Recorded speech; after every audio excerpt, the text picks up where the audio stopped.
Bismillahirrahmanirrahim. Assalamualaikum warahmatullahi wabarakatuh. Selamat pagi anak-anak kelas 5 SD Muhammadiyah Bantul Kota. Semangat pagi anak tangguh dan kreatif. Bagaimana kabarnya hari ini anak-anak?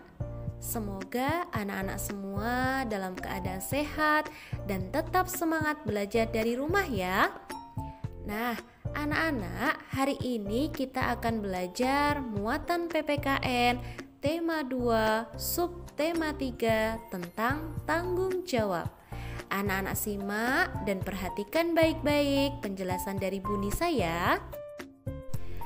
Nah, anak-anak semuanya, di sini kita akan belajar tanggung jawab dalam mendaur ulang sampah.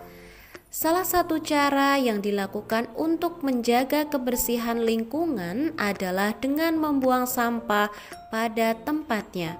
Kemudian, melakukan pemilahan terhadap sampah yang terkumpul. Pemanfaatan sampah dapat dilakukan dengan cara daur ulang sampah.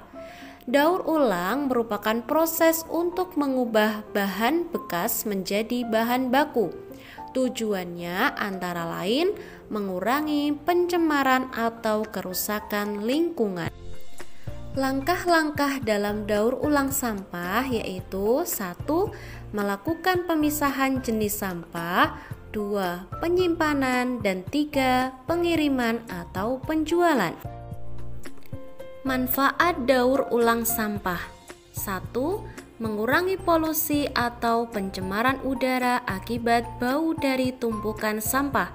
2. Mencegah penyakit karena tumpukan sampah. 3. Mencegah kerusakan lahan karena sampah tertentu sukar terurai secara alami.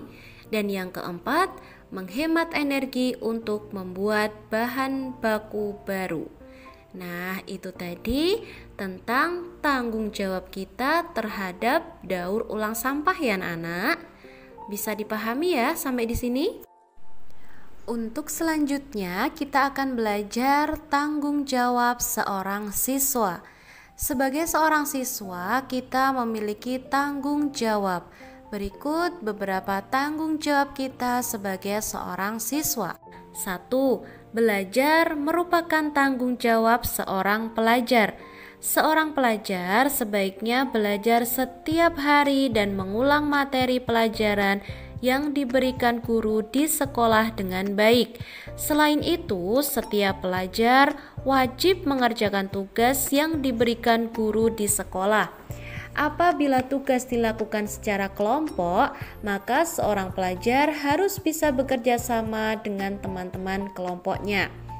Nah, dikarenakan sekarang ini pembelajaran kita online, maka untuk tugas-tugas yang diberikan oleh Bapak Ibu guru harus dikerjakan ya anak-anak ya. Itu adalah salah satu bentuk tanggung jawab sebagai seorang siswa. Yang kedua adalah melaksanakan jadwal piket. Melaksanakan jadwal piket merupakan contoh tanggung jawab seorang pelajar di sekolah. Para pelajar dapat melaksanakan piket seperti menyapu kelas, membuang sampah, mengepal lantai, dan membersihkan jendela kelas. Yang ketiga, mengikuti upacara bendera di sekolah. Seorang pelajar bertanggung jawab mengikuti upacara bendera di sekolahnya. Saat upacara, setiap pelajar harus tertib dan disiplin. Dan yang keempat adalah berbuat baik kepada guru dan teman di sekolah. Berbuat baik kepada guru dan teman di sekolah juga merupakan tanggung jawab seorang pelajar. Guru adalah orang tua kedua kita di sekolah. Kita harus bersikap hormat dan sopan kepada guru. Kita juga harus bisa bekerja sama dengan teman di sekolah.